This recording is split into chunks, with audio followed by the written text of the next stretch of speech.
नमस्कार प्रिय दर्शक बंधु मु अजय मिश्र स्वागत करुच्ची विधि विधान ओडिया चैनल पुणी एक नूतन अध्याय।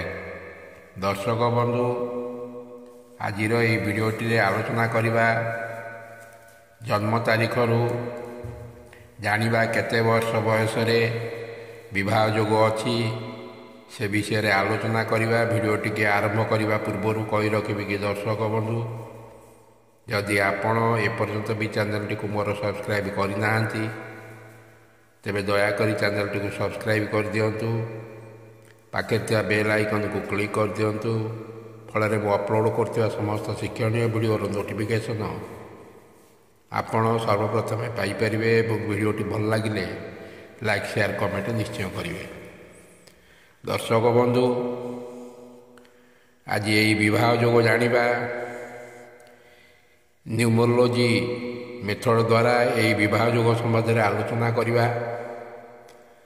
दर्शक बंधु न्यूमरोलॉजी होउची एस्ट्रोलॉजी रो एक अंश।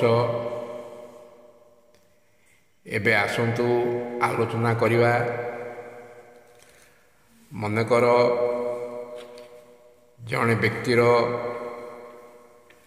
जन्म तारीख 13 मार्च 1997 अर्थात 13/3/1997 तेबे यही व्यक्तिटर जन्मदिन संख्याटी होउची एक संख्यार न्यूमरोलॉजी मेथड अनुसार ए व्यक्तिटर जन्मदिन संख्या को आपण 13 अर्थात या विश्लेषण कले 1 युक्त 3 समान 4 यह जन्म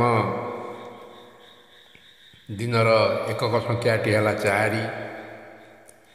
सेहीपरि मास संख्यार एकक संख्याटी आसतु जानिबा 0 युक्त 3 समान है 3।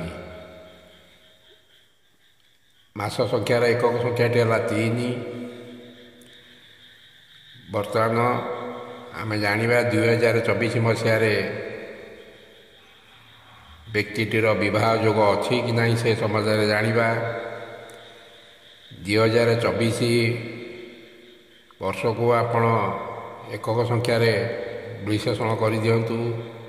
2 युक्त 0 युक्त 2 युक्त 4 समान है 8। तेबे दिनर एकक संख्या 4, मासर एकक संख्याटी है 3, वर्षर एकक संख्याटी है 8। ये तीनोटी जाक को मिसाइले आम पाइबा 4 युक्त 3 युक्त 8 समान है 15। 15 को एकक संख्या आने पुणी या विश्लेषण कले 1 युक्त 5 समान है 6। एबे आपण एठारे जो न्यूमरोलॉजिकल चार्ट दिया जाइछि आपण देखुचंती या स्क्रीन ऊपर मु बर्तमान दे देइछि। आपण देखंतु एबे आपण जो दिनर एकक संख्याटी है 4 यही दिन संख्यार आपणकर जो विवाह वर्ष रही जो एकक संख्या 6 अच्छी कि नहीं। 4 दिन संख्यार एकक संख्यार विवाह वर्ष रही 1 2 4 7 8। तेणु एठारे जो एकक संख्या 6 एठारे नथिबा हेतु 2024 मसीह विवाह जोग नहीं। एबे आसतु जानिबा 2025 सेहीपरि 2025 को बर्तमान आपण विशेषण एकक संख्यार कर दिंतु। 2 युक्त 0 युक्त 2 युक्त 5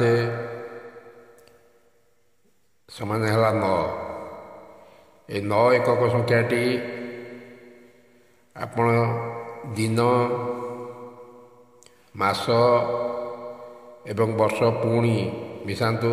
ଦିନର ଏକକ ସଂଖ୍ୟା ଥିଲା 4, ମାସର ଏକକ ସଂଖ୍ୟା 3, ବର୍ଷର ଏକକ ସଂଖ୍ୟା ହେଲା 9, ସମାନ ହେଲା 16। ଏହାକୁ ପୁଣି ବିଶ୍ଳେଷଣ କରିକିରି ଏକକ ସଂଖ୍ୟା ଲେଖନ୍ତୁ।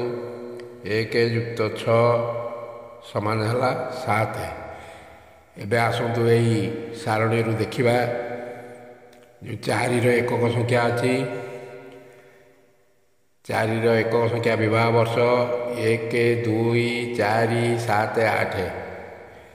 ଏବେ ବର୍ତ୍ତମାନ ଏ ଘରେ ବର୍ତ୍ତମାନ 7 ରହିଛି, ତେଣୁ ବିବାହ ଯୋଗ 2025 ମସିହାରେ ହିଁ ଅଛି। ଏହାର ବିଭିନ୍ନ ବ୍ୟକ୍ତିଙ୍କର ଜନ୍ମ ଦିନ, ଜନ୍ମ ମାସକୁ ନେଇ ଏହିପରି ଭାବରେ ବିବାହ ବର୍ଷକୁ ହିସାବ କରାଯାଏ।